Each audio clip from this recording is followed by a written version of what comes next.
Well, it's a pleasure now to be joined here on GCR by someone who I don't love saying is a former Baltimore Raven, now a New York Giant.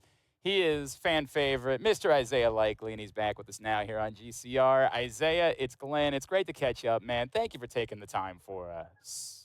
Appreciate you having me.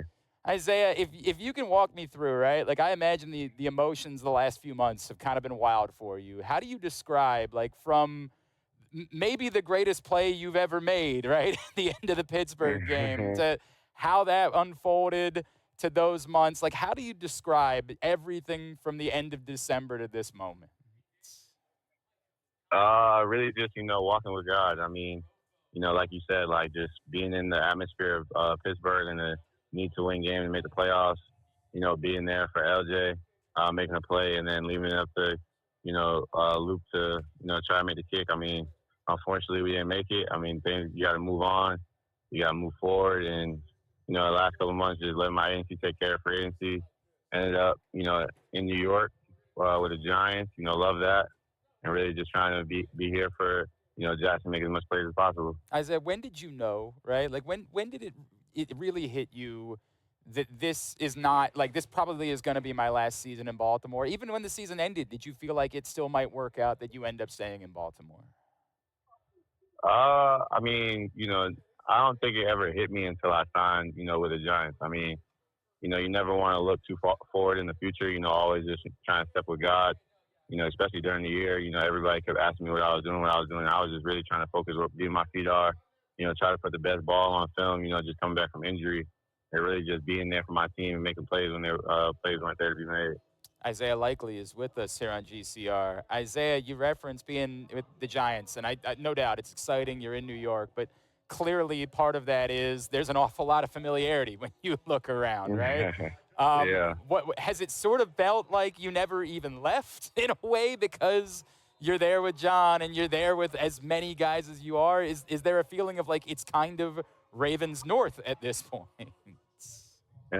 I mean, just Coach Harbaugh just keeping the culture that he's always had. Trying to instill a winning culture, a winning atmosphere, a winning attitude, and really just letting familiar faces just preach what he's been preaching. And I feel like we've been doing a great job trying to get all the whole team together on the camaraderie of trying to be one beat, one sound, and really just being able to be ready for that first game against the Cowboys. Isaiah, did you guys have conversations with each other? Those of you that were free agents, did you talk about, hey, let's try to keep the band together as much as we can, or did it kind of just like I'm imagining you and like Pat Ricard or somebody being like, dude, come on, like what are we doing? Or did it just sort of work out that way that you guys all ended up there? Yeah, it kind of just worked out. I mean, obviously, seeing how many of my guys are going to be free agents, I think we had like 17 that was going to be, I think presented to be a free agent. So seeing as much as possible. I mean, I knew, at least they had at least one more home in the Giants when Coach Harbaugh got a job, just being able to put that on paper. But, especially when I signed, seeing how many familiar faces was in the building definitely gave me a smile. I can imagine. I can imagine that's helpful. Isaiah, the time that you spent in Baltimore, we've kind of joked, right, that it feels like there's been no one more snake bitten during their Ravens career than you were, right? Between the almost moments, the moments like we'll never get over the thing against the Steelers last year. Like that, I don't care. That was a touchdown, period. Like we all know that was. Obviously, you make maybe the greatest play that has been made in recent memory. And then, of course, we know how that gets followed up in Pittsburgh. How do you describe the time that you spent? And you referenced the injuries, everything you went through. I know there was a lot of joy, but, like, how do you describe the time that you spent in Baltimore? I just always use the word blessed because, all the moments I've been through just put me in the situation I am in now. And that's playing the sport I love since I've been 4 years old at the highest level. Having a vet, Morgan Moses told us a great quote was, "You're playing a kid's game for a king's ransom," and that's always stuck with me. Through the hard times and the good times, knowing that this is what I've been trying to do since I was 4 years old. Whether I was making no money on the field to whatever I'm making now, is just always reminding myself that this is what you've been wanting to do since you was a little kid. So embrace that every time you go out there. Was there ever a part of you that made, and I get that all of this is, as you said a second ago, your agent handles these things. Was there ever a part of you that said, man, I really, could you figure it out to make it in Baltimore? Like, did you ever have that conversation, or did you just say, whatever you do, I've got my faith in you? Yeah, I mean I feel like that's the focal point of an agent. I mean, to let business be business. I mean, obviously at the end of the day, all the relationships I made in Baltimore, those are my brothers. Like they know at the end of the day, they call me, I'm there for them. From LJ to Zay, Snoop, et cetera, Derrick Henry, everybody. But at the end of the day, like business is business. Like I said, Mark. I mean, I let my agent, be the business person and take the relationships out of it to be able to put me in the best situation for my family, my situation to be to put the best ball I got on film. I completely understand that. We're chatting with Isaiah Likely, another couple minutes here on GCR. Isaiah, I think that a lot of Ravens fans, like, maybe were caught off guard by how many of you guys followed John to New York. And there was this thought, well, like, hey, if the coach was fired, then if all the players still like him, can you explain maybe a little bit about the way that you guys felt about John and why it was that so many of you said, I still want to be around him moving forward, even though maybe it didn't work out for us this season? I say, just what he's put on paper. I mean, Coach Harbaugh is a winning coach.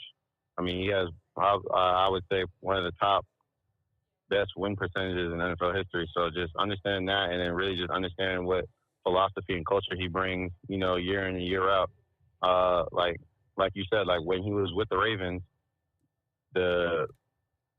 I'd say the mantra was making the playoffs and trying to get to the biggest game possible. And when you don't do that, that's when the city goes on fire. So understanding, what type of coach you're playing for and what type of organization you're playing for in Harbaugh, you know that you're going to be in those big games and those big moments. And it's what are the players going to do to get over the hump, to get over those situations, to be able to get to the next level. Isaiah, we referenced some of the heartbreak, right? We referenced, obviously, the thing from the Steelers game, and everybody will think about Kansas City. What were your favorites, though? Like, what if somebody said, hey, what was your favorite moment of being a Baltimore Raven? What would it have been? I'd say one of them was definitely my first touchdown in Tampa. Yeah. From L. That was definitely a good moment. Another one was probably my one hand against the Dolphins at home. We played them in, I'd say, like 2023, I think. Oh, yeah. Uh-huh. That was a good one. And then, I mean, it probably isn't like a crazy moment to everybody else, but it's just, sentimental to me.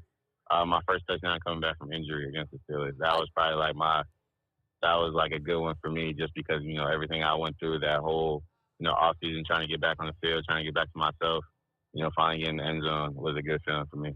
The last one, right? Like, do maybe like 40 years when you're talking about it with your grandkids, something like that, do you maybe rewrite history afterwards and say, yeah, kids, and that's what we needed in order to get into the playoffs, and we totally did.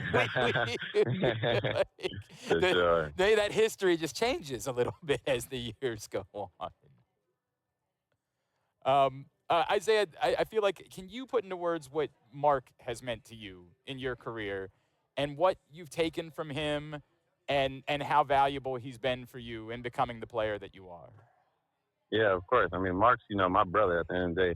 I mean, I want to see him do nothing but the best. I tell him every time, it's you versus you while you're on the field. Can nobody do you better than you? So just make every play that comes to you and to just be you, just reminding him.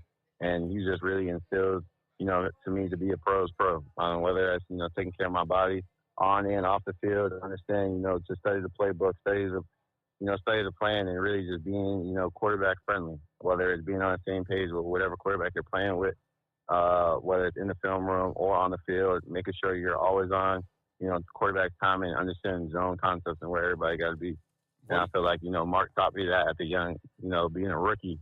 So when I got into now where it's, what's crazy is I'm in year 5 going in now. So now it's just second nature trying to teach the younger guys. Right, you're doing it. Yeah, right.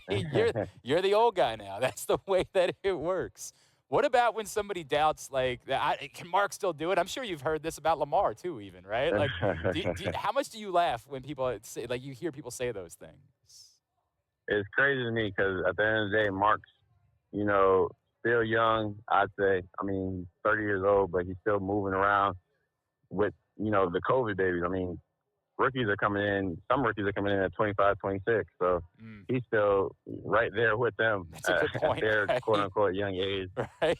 So just reminding them that Mark's gonna be where he got to be at all times, and he's gonna make the plays that he needs to make. Just because I always tell him he's all pro Mark. I And at the mean, end of the day, is when he gets in that mode and when everybody sees that, he's untouchable. So just always instilling that confidence into him all he's ever done is play at a high level. Isaiah, for sure. I want to handle this appropriately, and I think that you will because I know you. Because obviously there was a lot made of the stuff that you guys were dealing with as a team this week, but I feel like it's a great lesson to people about like inside a locker room. There's a lot of people that have a lot of different opinions and a lot of different backgrounds. I feel like we make a big deal about stuff like this. When stuff like this happens, can I assume it's not nearly as big of a deal inside of a locker room as it is to everybody on the outside? I mean, you always want to, give somebody a voice. Everybody has their own voice and opinion, so you always want to, hear where everybody's coming from. But you always want to hear both sides of the coin. So just reinstating both sides of the coin, really talking to each other, really just being open with each other. Because at the end of the day, you guys are all brothers. So just hearing, how your brother felt in both situations and in the moment, and then really just, working upon that. Because at the end of the day, we're here to do a job, and that's play football. And Right? at the highest level to try to win the biggest game. So just always instilling that, but always, understand that everybody has an opinion, everybody has a voice. I feel like that's a lesson that a lot of people outside of football need to hear right now. I feel like we Mm-hmm. as a society need to be a lot better about handling that, and that's a great lesson for a lot of people. Isaiah, did you do anything? I know this isn't the first money you ever made, but this was obviously a big one.